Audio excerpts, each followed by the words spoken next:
ఊటీలో తిరుగుతున్నప్పుడు lunch select చేసుకోవడం చాలా ఇంపార్టెంట్ అండి. మేమైతే జూనియర్ కుప్పన్న సిన్స్ 1960 రెస్టారెంట్కి అయితే వచ్చాము. మధ్యాహ్నం 3:30 అవుతున్నా కూడా క్రౌడ్ ఎక్కడ తగ్గట్లేదు, ఫుల్ ప్యాక్డ్ ఉన్నారు. అందరికీ కూడా అరిటాకులు పెట్టి వడ్డిస్తున్నారు. ఇంకా మేము వచ్చే టైంకి ఒక టేబుల్ అయితే ఖాళీగా ఉంది. మేము కూడా సింపుల్గా ఒక చిల్లీ చికెన్ అయితే ఆర్డర్ పెట్టుకున్నాం. దాంతో పాటుగా ఒక కొత్తు పరోటా చికెన్, అలాగే ఒక చికెన్ బిర్యానీ అండ్ అలాగే ఒక ఎగ్ ఆనియన్ పరోటా కూడా ఆర్డర్ చేసుకున్నాము. దాంతోపాటు ఒక గ్రేవీ బకెట్ అయితే ఇచ్చేసాడు. చికెన్ కొత్తు పరోటా, చికెన్ బిర్యానీ, అలాగే చిల్లీ చికెన్ పరోటా అన్నీ కూడా చెన్నై స్టైల్ అదరగొట్టేశారు. అలాగే ఒక 100 grams డార్క్ చాక్లెట్ అయితే తీసుకున్నాం మా పాప కోసం. ఓవరాల్గా బిల్ అయితే 1245 రూపీస్ అయ్యాయి. అక్కడ నుంచి మేము గవర్నమెంట్ బొటానికల్ గార్డెన్కి అయితే వచ్చేసాము. ఊటీ స్పెషల్ అనమాట. అక్కడైతే మంచి మంచి మొక్కలు అయితే చూసుకోవడం జరిగింది. అన్నీ బాగానే ఉన్నాయి, కానీ ఇక్కడ ఉన్న ముళ్ళ మొక్కలు చూస్తే మాకు కలేజా సినిమాలో టాంబాయ్ అయితే గుర్తొచ్చాడు.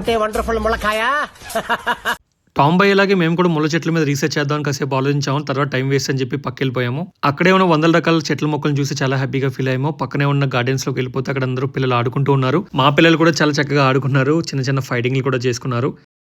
ఊటీలో ఉండే కూల్ క్లైమేట్కి గార్డెన్లో కూర్చుని కాసేపు టైం స్పెండ్ చేస్తే మాత్రం మంచి మంచి ఎక్స్పీరియన్స్ అయితే పొందొచ్చు. బొటానికల్ గార్డెన్ తర్వాత ఊటీ లేక్, దొడ్డబెట్ట పీక్, అలాగే పైకర వాటర్ ఫాల్స్ కూడా వెళ్ళాము. ఫుటేజ్ పోవడంతో లాగ్స్ అయితే చేయలేకపోతున్నాను. Thanks for watching all our videos. Bye bye.